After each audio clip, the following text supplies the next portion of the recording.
السلام علیکم ناظرین، میں محمد اسلم حسین سیاست کی عالمی خبروں میں آپ سب کا استقبال کرتا ہوں۔ اسرائیلی وزیر خارجہ نے سیکرٹری جنرل اقوام متحدہ اینٹونی گٹرس کو ناپسندیدہ شخص قرار دیا اور ان کے ملک میں داخلے پر امتناع عائد کر دیا۔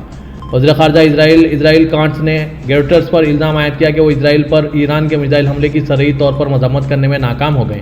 اسرائیل غزہ میں اس کی سال بھر جاری رہی جنگ کے بارے میں اقوام متحدہ کے طرز عمل پر بار بار شکایت کرتا آیا ہے۔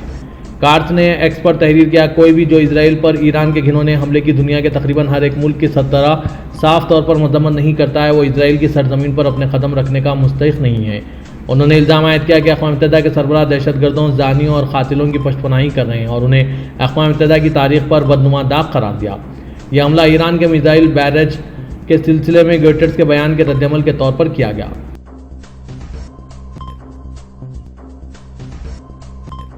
یورپی یونین کے اعلیٰ نمائندے برائے خارجہ امور اور سلامتی پالیسی جوزف بوریل نے اقوام متحدہ کے سیکرٹری جنرل اینٹونی گٹرس کو اسرائیل کی جانب سے ناپسندیدہ شخصیت قرار دے کر ملک میں داخلہ بند کرنے کے فیصلے کی مذمت کی ہے۔ جوزف بوریل نے اپنے social media platform X پر ایک بیان میں کہا ہے کہ ہم ان کے خلاف ہو رہے غیر منصفانہ حملوں اور اقوام متحدہ کے انسانی ہمدردی امور سے منسلک کارکنوں کی خاطر خواہ تعداد میں ہونے والی جانوں کے ضیاع کی سخت مذمت کرتے ہیں۔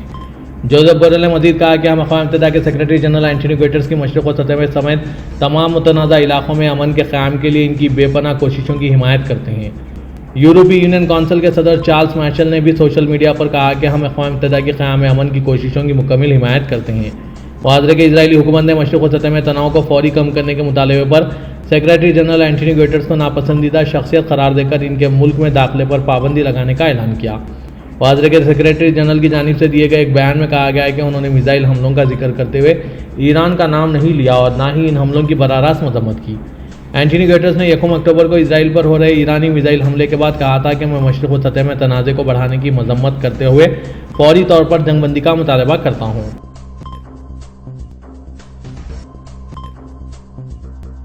لبنان کے وزیر خارجہ عبداللہ ابو حبیب نے کہا ہے کہ حسن نصر اللہ نے ہلاکت سے قبل جنگ بندی کو قبول کیا تھا، حتیٰ کہ امریکہ اور فرانس نے انہیں بتایا تھا کہ اسرائیل کے وزیر اعظم نیتنیاہو نے بھی جنگ بندی کی منظوری دی تھی۔ عبداللہ ابو حبیب نے نصر اللہ کی ہلاکت اور جنگ بندی مذاکرات کے بارے میں امریکی ٹیلی ویژن چینل PBS کے پروگرام امان پور اور کمپنی میں اس بات کا اظہار کیا۔ انہوں نے بتایا کہ امریکی صدر جو بائیڈن اور فرانس کے صدر ایمانوئل مائکرون نے گزشتہ ہفتے 21 دن کی جنگ بندی کی اپیل کی تھی، جس پر حزب اللہ کے ساتھ بات چیت ہوئی۔ انہوں نے کہا کہ نصر اللہ نے جنگ بندی قبول کی تھی، ہم نے بھی مکمل طور پر جنگ بندی پر رضامندی ظاہر کی تھی، حتیٰ کہ لبنانی پارلیمان کے اسپیکر نبیہ بدی نے بھی حزب اللہ سے اس معاملے پر گفتگو کی۔ انہوں نے بھی ہمیں بتایا کہ نیتنیاہو نے بھی اس دوران امریکی اور فرانسیسی صدور کی جانب سے تیار کردہ بیان کو قبول کر لیا تھا۔ لبنانی وزیر نے کہا کہ وہ اسرائیلی سرحد کے قریب لڑائی ختم کرنے کے لیے تیار ہیں۔ اس حوالے سے حزب اللہ سے بھی بات چیت کی ہے، لیکن اسرائیل نے 27 سپتمبر کو بیروت پر بمباری کر کے نصر اللہ کو ہلاک کرتے ہوئے جنگ کا اعلان کیا۔ ایران کے صدر مسعود پزشکیان نے کہا ہے کہ ہم امن چاہتے ہیں، لیکن اگر اسرائیل نے جوابی حملہ کیا تو ہمارا جواب مزید سخت ہوگا۔ ایران کے صدر ایشیا تعاون ڈائلاگ سربراہی اجلاس میں شرکت کے لیے قطر کے دارالحکومت دوحہ میں ہیں اور اپنی مصروفیات کے دوران انہوں نے قطر کے امیر شیخ تمیم بن حمد ال ثانی کے ساتھ مشترکہ پریس کانفرنس کی۔ ایران کے علاقائی موقف کے بارے میں مسعود نے کہا کہ ہم خونریزی کی قطعی مخالفت کرتے ہیں، ہم ہمیشہ سے کہتے چلے آ رہے ہیں کہ ہم امن کے خواہش مند ہیں، ہم کسی بھی ملک میں خونریزی نہیں چاہتے، لیکن اسرائیل ہمیں اس پر مجبور کر رہا ہے۔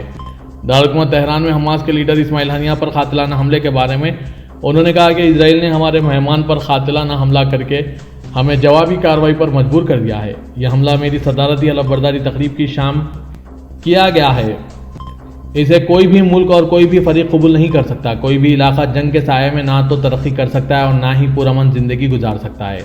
اسرائیل کی طرف سے ایران پر جوابی حملے کے احتمال کے بارے میں صدر مسعود پزشکیان نے کہا ہے کہ اگر اسرائیل نے جواب دیا تو ہمارا جواب مزید سخت ہوگا۔ علاقے میں اسرائیلی کارروائیوں اور اس عرصے میں مغرب کے کردار پر زور دیتے ہوئے انہوں نے کہا کہ ایران نے اسرائیل کی جارحانہ پالیسیوں کے مقابل آج تک پرامن موقف کا اظہار کیا ہے، لیکن اسرائیل نے انتہائی اشتعال کارروائیوں اور قتل عاموں میں اضافہ کر دیا ہے۔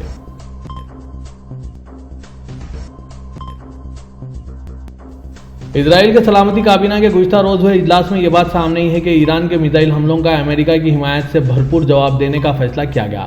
اسرائیل کے چینل 12 ٹیلی ویژن پر خبر میں بتایا گیا ہے کہ سیکورٹی کابینہ کے اجلاس میں ایران کے اسرائیل پر گزشتہ دنوں ہوئے میزائل حملوں کے جواب پر بحث کی گئی۔ خبر میں دعویٰ کیا گیا ہے کہ ایران کے حملے کا جواب دینے کا فیصلہ امریکی انتظامیہ سے ہم آہنگی کے بعد کیا جائے گا۔ اس خبر میں یہ بھی ذکر کیا گیا ہے کہ اسرائیل ایران کے اسٹریٹجک مقامات کو نشانہ بنانے کا ارادہ رکھتا ہے۔ دوسری جانب اسرائیل کے اقوام متحدہ میں مستقل مندوب سفیر ڈینی ڈونون نے کہا ہے کہ ایران کے میزائل حملوں کے خلاف خاموش نہیں رہیں گے۔ ڈینی نے اقوام متحدہ کے جنرل ہیڈ کوارٹر میں کی گئی پریس کانفرنس میں کہا گیا کہ یہ حملہ بالکل دفاعی نہیں تھا، بلکہ یہ معصوم لوگوں کے خلاف ایک طے شدہ حملہ تھا جو ایرانی نواز سابق حماس رہنما اسماعیل ہنیہ اور حزب اللہ کے رہنما حسن نصر اللہ کے قتل کے جواب میں تھا۔ اسرائیلی سفیر نے کہا کہ اسرائیل اس طرح کی جارحیت کے خلاف خاموش نہیں رہے گا، اسرائیل جوابی کارروائی کرے گا، ہمارا جواب فیصلہ کن ہوگا اور یہاں یہ دردناک بھی ہوگا۔ ڈینی ڈونن نے دعویٰ کیا کہ اسرائیل کی جانب سے دی جانے والی جوابی کارروائی ایران کے برعکس بین الاقوامی قانون کے مکمل طور پر مطابق ہوگا۔ وزیر کہ اسرائیل کے وزیر اعظم بنیامین نتنیاہو نے ویڈیو بیان میں کہا ہے کہ میزائل حملے کا ایران نے بڑی غلطی کی ہے، وہ اس کی قیمت چکائے گا۔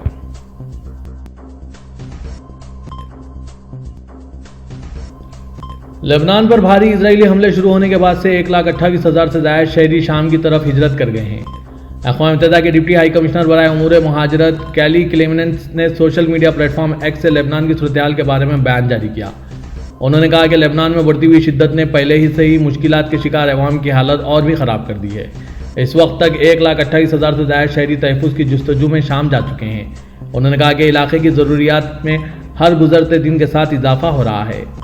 واضح کہ 8 اکتوبر سے حزب اللہ کے ساتھ جاری محدود جھڑپوں کے بعد اسرائیلی فوج نے 17 ستمبر کو لبنان کے جنوبی شہروں کے ساتھ ساتھ البقا اور البک پر سینکڑوں فضائی حملے کیے۔ لبنانی حکام کے مطابق 17 ستمبر کو حزب اللہ کے پیجروں میں دھماکے کیے گئے اور اس کے بعد سے 104 بچوں اور 154 عورتوں سمیت کل 1374 افراد ہلاک ہو چکے ہیں۔ یمن کے حوثیوں نے اسرائیل کے دارالحکومت تل ابیب کے نواحی شہر یافا کے ایک کلیدی ہدف پر حملے کا اعلان کیا۔ حوثیوں کے ترجمان یحییٰ السیری نے جاری کردہ ویڈیو میں کہا ہے کہ یافا میں ایک کلیدی ہدف کو ڈرون طیاروں کے ساتھ نشانہ بنایا گیا۔ سیری کے مطابق اس سے پہلے کہ اسرائیل حملے کا سدباب کرتا ہدف کو کامیابی سے نشانہ بنا لیا گیا۔ جب تک اسرائیل غزہ اور لبنان پر حملے کرنا بند نہیں کر دیتا ہمارے آپریشن جاری رہیں گے۔ اسرائیل کی طرف سے موضوع سے متعلق تاحال کوئی بیان جاری نہیں کیا گیا۔ میکسیکو کی نئی صدر کلودیا شین باؤم نے حلف لے کر اپنے عہدے کا آغاز کر دیا۔ کلودیا شین باؤم نے کانگریس میں حلف برداری کی تقریب سے خطاب کرتے ہوئے اپنے ملک کی پہلی خاتون ریاستی صدر بننے کی اہمیت پر زور دیا اور کہا کہ یہ عہدہ میکسیکو میں اپنا راستہ بنانے کی کوشش کرنے والی تمام خواتین کی نمائندگی کرتا ہے۔ شین باؤم نے اپنے خطاب میں سرمایہ کاری کی حمایت، خوراک اور ایندھن کی قیمتوں کے کنٹرول جیسے کئی وعدے کیے اور امریکہ اور کینیڈا کے ساتھ ہو رہی آزاد تجارت کے معاہدے کی حمایت کی۔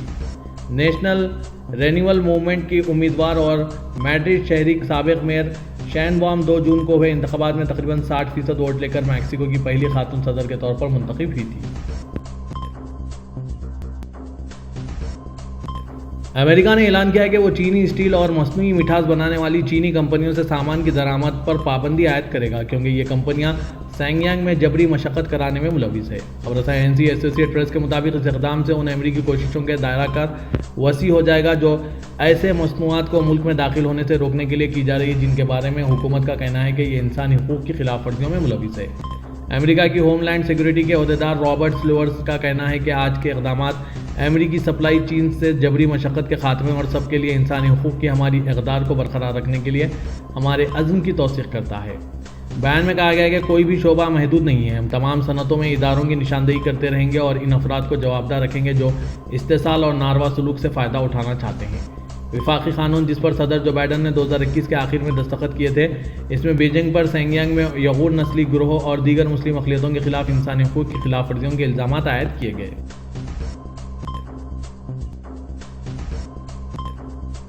امریکی صدر جو بائیڈن نے کہا ہے کہ وہ ایران کی جوہری تنصیبات پر اسرائیلی حملے کی حمایت نہیں کریں گے۔ خبر رساں ادارے ایسوسی ایٹ پریس کے مطابق صدر جو بائیڈن سے صحافیوں نے سوال کیا کہ وہ ایرانی حملے کے جواب میں تہران کے جوہری تنصیبات کو نشانہ بنانے کی حمایت کریں گے، جس پر امریکی صدر نے کہا کہ اس کا جواب نہیں میں ہے۔ جو بائیڈن نے مزید کہا کہ اسرائیل کے حق دفاع کی حمایت کرتے ہیں اور ایرانی حملے کے جواب میں کچھ اقدامات لینے کی ضرورت ہے۔ انہوں نے کہا کہ G7 ممالک کی جانب سے ایران پر پابندیوں کا اعلان جلد متوقع ہے۔ اس بیان سے قبل صدر جو بائیڈن اور 7 ممالک پر مشتمل G7 گروپ کے ملکوں Canada, France, Germany, Italy, Japan اور برطانیہ کے سربراہان نے ٹیلی فونک رابطے میں ایران پر نئی پابندیاں عائد کرنے کے حوالے سے تبادلہ خیال کیا۔ اسرائیلی وزیر اعظم نتنیاہو ایرانی حملے کا جواب دینے سے متعلق مختلف ممکنات پر غور کر رہے ہیں، جبکہ دوسری جانب امریکی صدر نے اپنا موقف واضح کر دیا ہے۔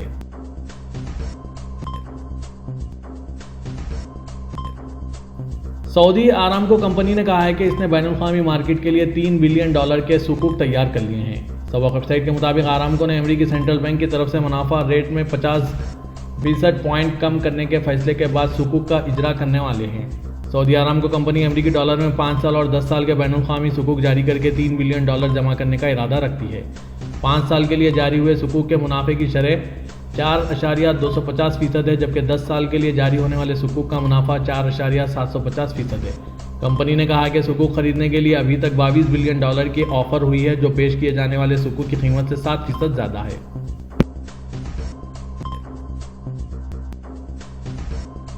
مسجد حرم اور مسجد نبی میں نئے اماموں کی تقرری کی شاہی منظوری دی گئی۔ سبق ویب سائٹ کے مطابق حرمین شریفین انتظامیہ کے تحت دینی شعبے کے سربراہ اور مسجد حرم کے امام و خطیب شیخ ڈاکٹر عبدالرحمن السدیس نے نئے اماموں کی تقرری پر شاہی منظوری کی اطلاع دی۔ انہوں نے کہا کہ مسجد حرم میں 2 امام شیخ بدر ترکی اور شیخ ڈاکٹر الولید شمسان کی تقرری ہوئی، جبکہ مسجد نبی میں بھی 2 امام شیخ ڈاکٹر محمد برجی اور شیخ ڈاکٹر عبداللہ الخرافی کی تقرری کی منظوری دی گئی۔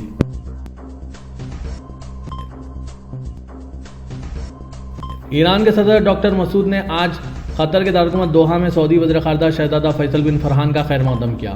سرکاری خبررساں NCSPA کے مطابق سعودی وزیر خارجہ نے ایرانی صدر کو سعودی قیادت کی طرف سے تہنیتی پیغام دیا۔ ملاقات کے دوران حالیہ علاقائی اور بین الاقوامی صورتحال پر تبادلہ خیال کیا گیا۔ اس موقع پر قطر میں سعودی سفیر شہزادہ منصور بن خالد بن فرحان اور وزیر خارجہ کے ڈائریکٹر جنرل عبدالرحمن الداؤد بھی موجود تھے۔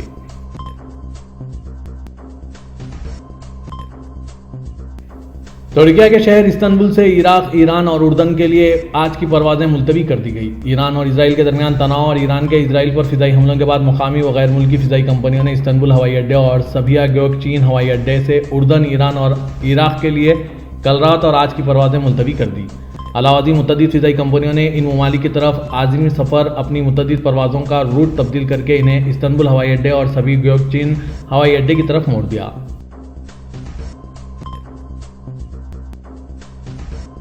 ممتاز اسلامی اسکالر ڈاکٹر ذاکر نائک نے کہا ہے کہ غزہ کے مسلمان اسرائیل کے خلاف جہاد کر کے فرض کفایہ ادا کر رہے ہیں۔ پاکستان کے شہر اسلام آباد میں پاکستانی اینکر سے گفتگو کرتے ہوئے غزہ کی صورتحال اور جہاد کے حوالے سے سوال کا جواب دیتے ہوئے ڈاکٹر ذاکر نائک کا کہنا تھا کہ غزہ کے مسلمان اسلام کے تیسرے مقدس مقام مسجد اقصیٰ کے دفاع کے لیے جہاد کر کے فرض کفایہ ادا کر رہے ہیں۔ ذاکر نائک کا کہنا تھا کہ اگر غزہ کے لوگ جہاد نہیں کریں تو ہم پر فرض ہو جائے گا۔ اس موقع پر ذاکر نائک نے پاکستان کے معروف عالم دین اور صدر وفاق المدارس عربیہ مفتی تقی عثمانی کے گزشتہ دسمبر میں کانفرنس میں دیے گئے فتوے کا حوالہ دیا۔ ذاکر نائک کے مطابق مفتی تقی عثمانی نے کہا تھا کہ ہمیں جنگ بندی کے بجائے غزہ پر بمباری بند کرنے کا مطالبہ کرنا چاہیے اور غزہ کے لوگوں کو جہاد جاری رکھنا چاہیے، یہاں تک کہ فلسطین کی سرزمین سے آخری یہودی بھی نکل جائے۔